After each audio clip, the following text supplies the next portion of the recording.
هاد الفيديو غنشوفوا اخر تطورات بناء الملاعب المغربيه اللي غادي تحتضن مباريات كاس افريقيا في شهر دجنبر من هاد السنه. وشنو هي مصداقيه الاخبار او الاشاعات اللي كتقول بان المغرب غير جاهز لاستضافه كاس افريقيا 2025؟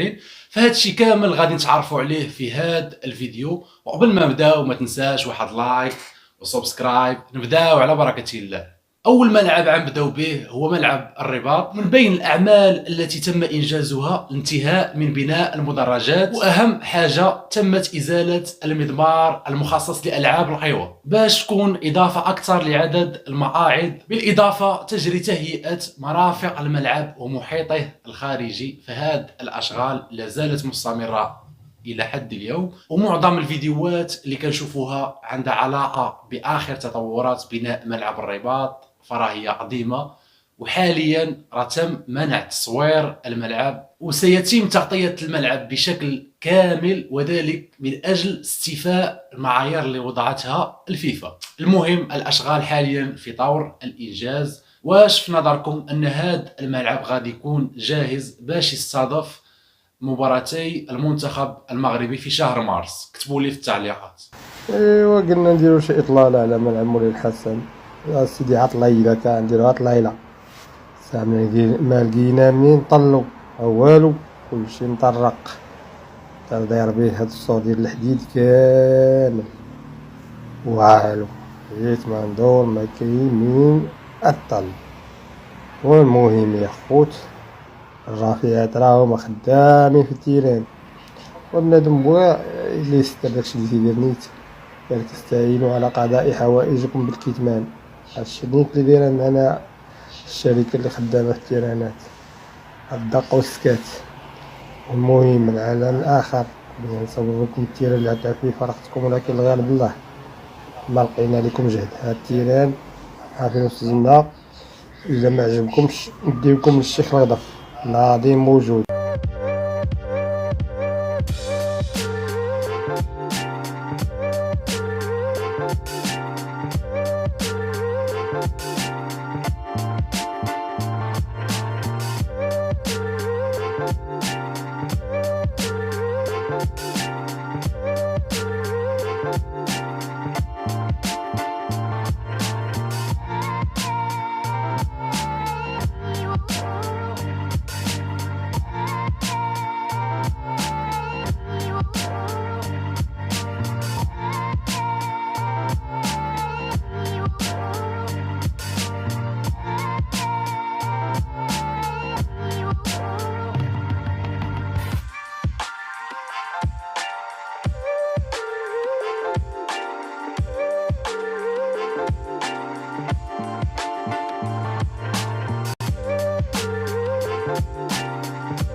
دابا غادي نشوفوا اخر تطورات بناء ملعب الدار البيضاء.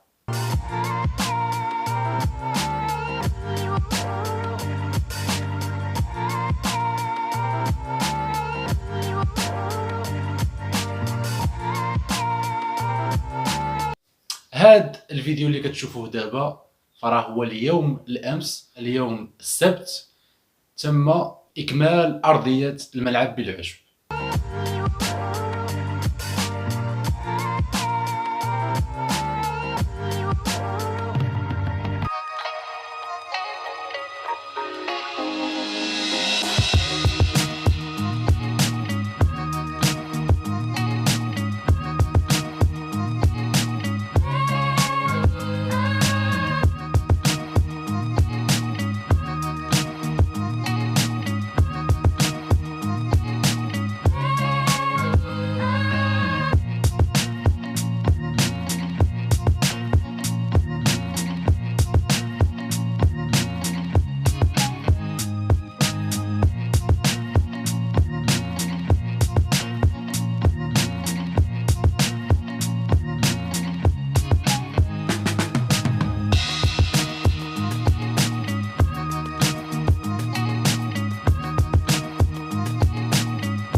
اهم التطورات اللي وقعت الملعب الدار البيضاء هي تغيير المدرجات وتغيير حلبة السباق ديال الألعاب الأيواء وبعض المرافق التي تم إصلاحها.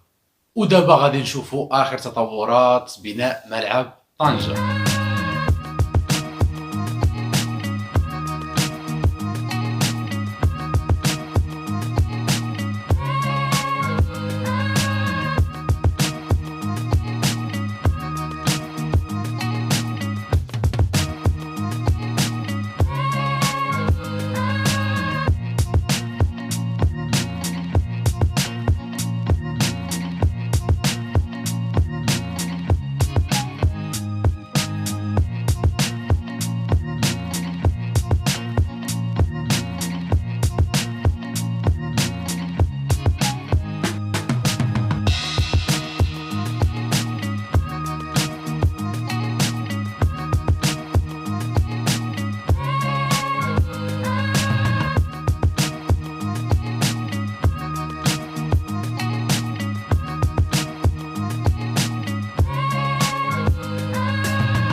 فبالنسبة لهذا الملعب فقد تمت إزالة حلبة ألعاب الأيواء وتم تعويضها بالمدرجات. تمت تغطية الملعب بشكل كامل، بالإضافة إلى أنهم ركبوا له بعض الصفائح من أجل تغطية الشكل الخارجي ديال هذا الملعب.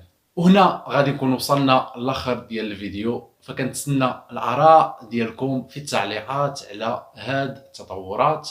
وبالنسبة للأخبار اللي كتقول بأن المغرب غير جاهز لاحتضان كأس إفريقيا، فإلا جينا نشوفوا المصدر أو المصادر ديال هاد الأخبار فالأغلبية ديالها من الجزائر، وهاد الأخبار غير صحيحة. في النسخ السابقة لكأس إفريقيا فكانوا بزاف ديال الأخبار على الدول اللي كتنظم هاد التظاهرة الكروية، فهي أخبار كاذبة، وهادشي كامل باش يديروا واحد التشويش على استعدادات ديال المغرب لاستضافة كأس إفريقيا 2025. وكنظن أن هاد النسخة غادي تكون أحسن نسخة. نكون وصلنا للآخر ديال الفيديو، نتلاقاو في الفيديو الجاي.